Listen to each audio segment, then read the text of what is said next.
I want to talk to you about delivery.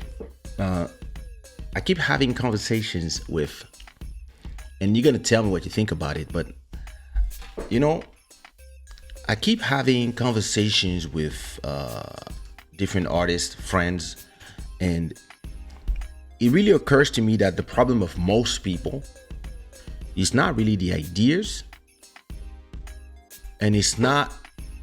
Emmanuel, you are still COVID positive. You've been with COVID for 2 weeks, sis. Take care of yourself. A lot of zinc, a lot of artemisia. I hope you're feeling okay. We with you. So I was saying, everybody, put me some Rambos in the chat for Emmanuel, for her to feel better. So I was saying, a lot of the people I talk to, it's not a question of talent. They have talent. It's not a question of will. They have the will, and it's not a question of having a name, etc., etc. But I really understand it's a question of delivery. A lot of the people, they really have a problem with delivery. They really have a problem with working smart for what they want, in opposed to thinking I'm owned this. And I've been having a few conversations with artists, and everybody believe that because of the talent they have, the market owes them something. And the market doesn't owe you shit. The market doesn't know you. The market is just a question of offer and demand. And if there's too much offer, right? If there's way too much offer, then the price will fall.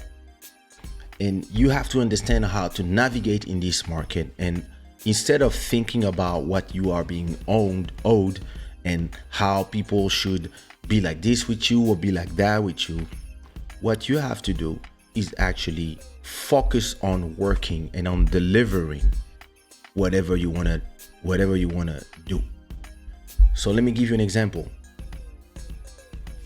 In 2008, I start being frustrated with the market of Zouk, Kizomba, and the different places, because I was feeling that people will explain to me that I didn't have a new song or a new hit, to try to pay me less to go perform. But at the same time, when I would accept to be paid less, they would ask me to sing the old songs, the hits. So they would be like, oh, okay, we need On dit quoi, Jusqu'à fatiguer, Bien plus fort que mes mots, Love de toi, and si tu veux de moi. And I was like, yeah, but I wanna add this song and that song. No, we just want you to sing the hits. And I was like, so wait a minute. You invite me here telling me that you don't want to pay me my full price because I don't have hits. I don't have a new hit. But when I come, you want me to sing the old hits? And that's when I understood. Listen, it's not a question of what you're worth, it's a question of the market. And I said to myself, I'm gonna free myself from that whole marketplace, that whole idea that you have to do hits to be able to go perform and be paid at your price. I was like, nah, listen, to me, I'm sorry, I'm gonna start thinking of working hard to be able to sustain myself, shows or not shows. That's when I started working on my YouTube channel, creating content for my YouTube channel all the time.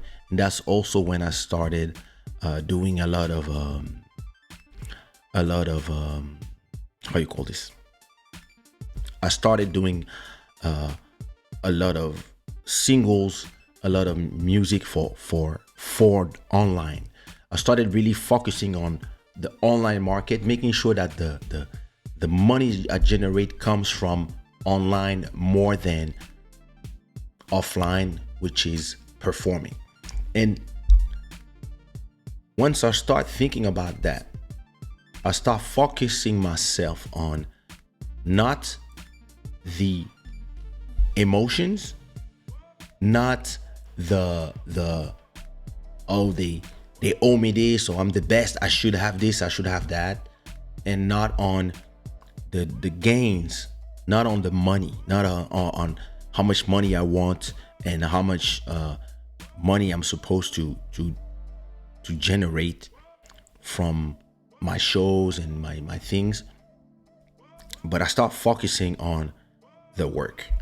The goal now was to work, to generate great content, videos, vlogs. So I had vlogs on my YouTube channel. I had Inspire episodes on the YouTube channel. I had La Voix du Sage on my YouTube channel. I had singles I was not doing singles every week. I was doing maybe one single every month. I was shooting videos myself. I was doing mini videos, which means that instead of doing a full video, I would just take a camera like that and I would just sing a playback of a song. I would do a lot of those different things, so that, and I would just say to myself, my goal is to create 10 videos every month and X amount of beats and X amount of songs, and release these songs and put them in the platforms, do some compilation work. Like, my goal, I was really focusing on delivering quality content and not how much money I would make from that content. And when you focus on delivering the content, what happens is that at a certain point, your content starts generating money without asking you, because the algorithms of all these companies start picking up that you have content that is made and you have people that is watching this content, and the algorithms know way better than you who is listening the same thing as Emmanuel, who's watching the same thing as Charlene, who's watching the same thing as Irvin. They know exactly all our habits, and they can, because of our habits, they can see who is exactly watching the same thing as us, and then they know who would love to see Club Shada. So when you're browsing on YouTube and you can see the whole world of videos, the reason you see Club Shada is because YouTube says, yeah, he will want to see that. And they know, because they have access to the search history and the watch history of everybody. So when you focus on doing your content, you are not in this position where you are just waiting for people to come and deliver and give you what you are worth. You make what you are worth by yourself using, dancing with the algorithms, like I always say.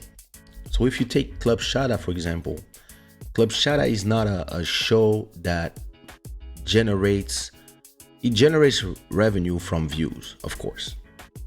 But one episode doesn't generate enough views to, if one episode generates 1,000 views with all the clips, etc., 100 episodes is gonna generate 100 times 1,000 views. So that's 100,000 views.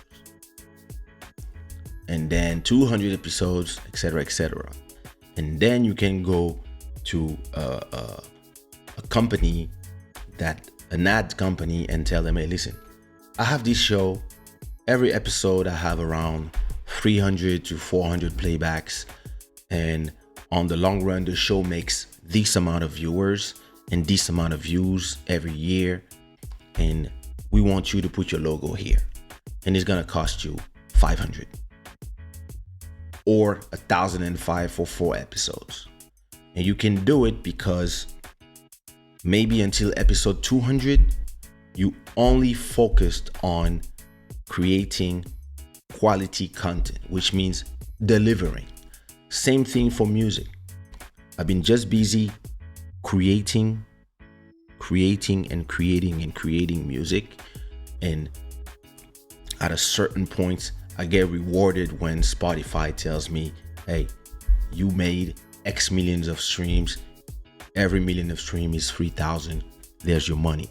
Same thing for the NFT space. I've been in the NFT space for 10 months now. I did the Club Shada episode 94 called The NFT Revolution. And that was last year, 10 months ago. Since then, I've been creating content, uploading content, minting NFTs, works, making my name known, and etc., and focusing just on the creation, not on the results. As I was focusing on the results, I ended up at a certain point with being in a point where I ended up having a contact with crypto.com, and it took me to where I am today, earning the reaping the benefits of all the hard work of 10 months of work. And this is really where you have this, you have to have this state of mind as a creator. I know a lot of people here have YouTube channels. A lot of people here have their different jobs and the things they do. Maybe it's their Instagram, maybe you're a photographer, maybe you have a podcast, etc. And everybody is always waiting to shoot like 5 episodes of a podcast, or singing 5 songs, or doing one first album or one single, and they say to themselves, nothing happened. I don't understand.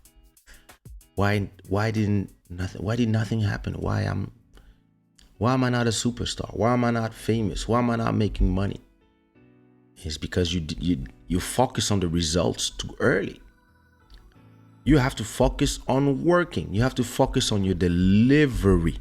You have to deliver content the same way Mountain of Inspiration has been doing a live show every day, 1 hour every day on his YouTube channel. This is focusing on your delivery. You just deliver.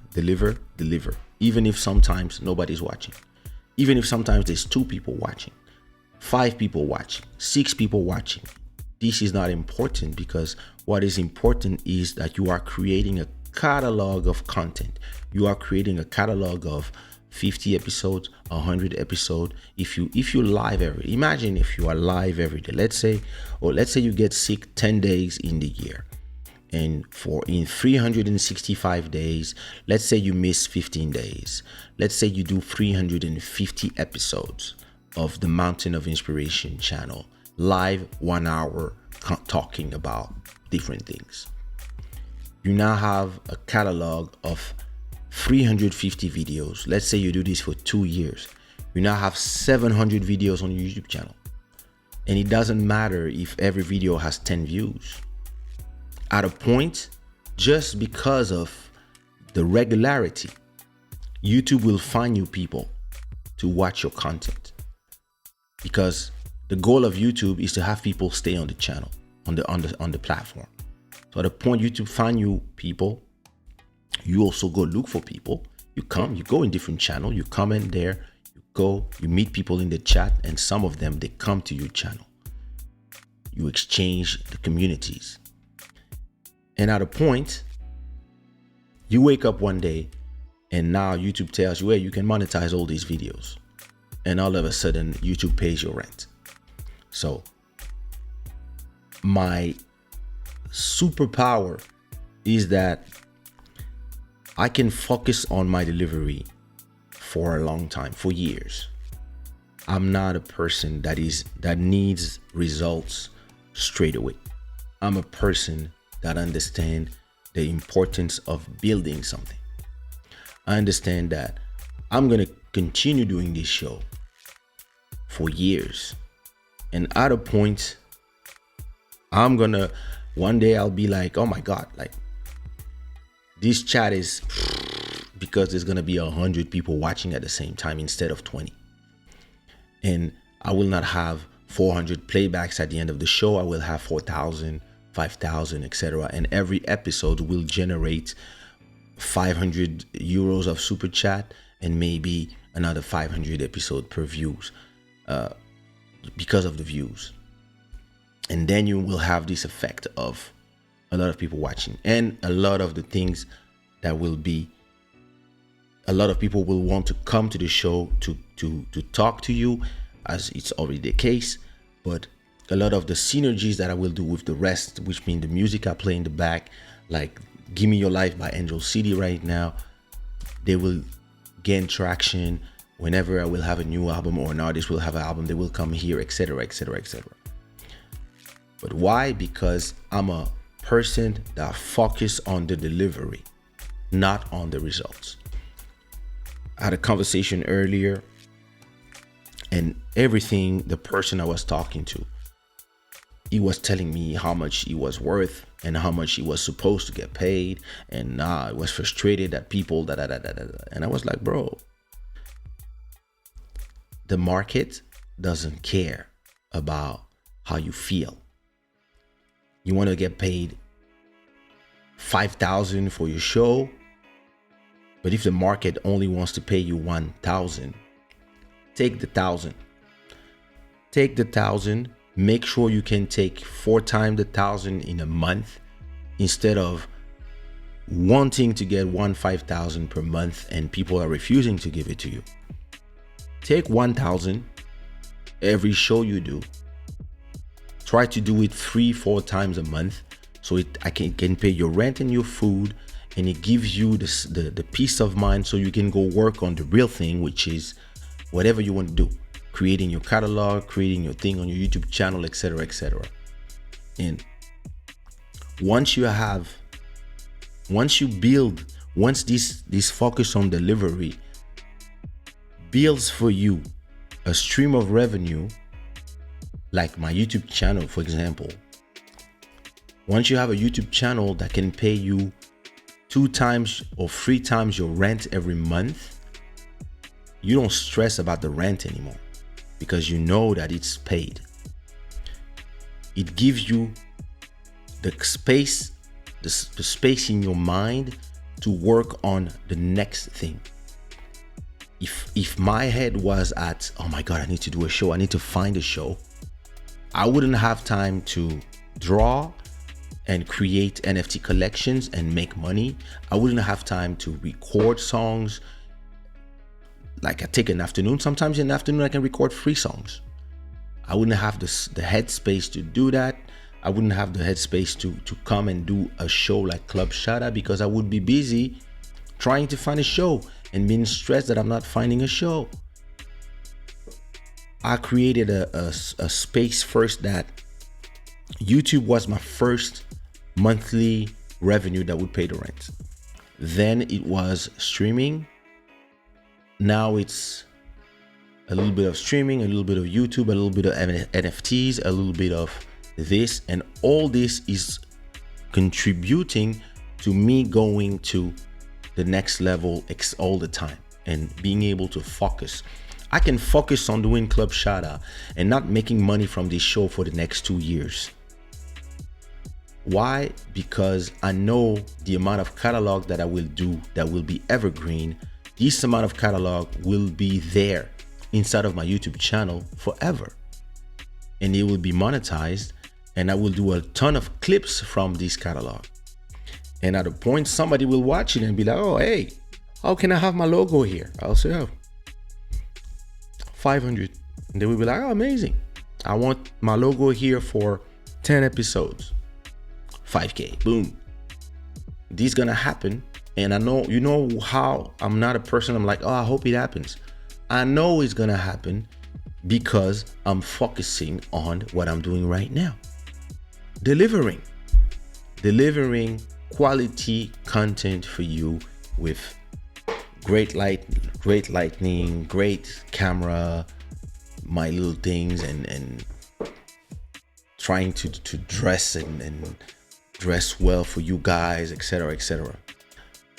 At a point, somebody will come and say, hey, would you wear my t-shirt?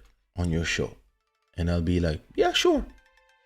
I'll wear your t-shirt and I'll put the logo of your brand here for 500. Ah. And that's when you start reaping the benefit of maybe 200 episodes, 300 episodes, 5, whatever the amount of episode it takes. You just have to be able to focus on the delivery. And some people will say it's hard to focus on the delivery if you're not making money for something else. And that's why I say, first make sure you are making money for something. It can be a job, it can be whatever it is. You make sure that you can pay your rent. So then after that, you can focus on your delivery, but then you have to deliver all the time. You cannot do an episode and then disappear for 2 months and then come back. Unless you have a family issue, something that is really important, is something that you cannot do. So you have to be able, when you start it, you have to be able to deliver all the time. It took me some time in the first episodes to decide, are we doing like in the quarantine, we were doing Club Shada, I don't know, every 2-3 days. And then after that, we have to decide time. So we all, remember when we all talked here, so those who were there at that time, I was like, hey guys, what do you prefer? Club Shada at night, Club Shada in the afternoon, whatever. What, like 8, and then I was like, for me, I prefer at night because my daughter is asleep. It's easier. And I'm in my living room for now. When I get my new apartment, I will have a room dedicated to my work. I will have my office / Club Shada room / studio. But for now, if I want to do Club Shada in the living room, then I might have people in the living room making noise and it disconcentrates me. So I really decided at a point, okay, it's going to be Wednesdays and Sundays at 1 a.m. for me, midnight and 30 for me, which is 7:30 for the people in Canada, 1 a.m. for those in France. It was a decision that we found a consensus of what works for everybody. And since then, I've been coming twice a week. And it's calling delivering. Focusing on the delivery is what will take you to the next level in your career, whatever it is that you are trying to do.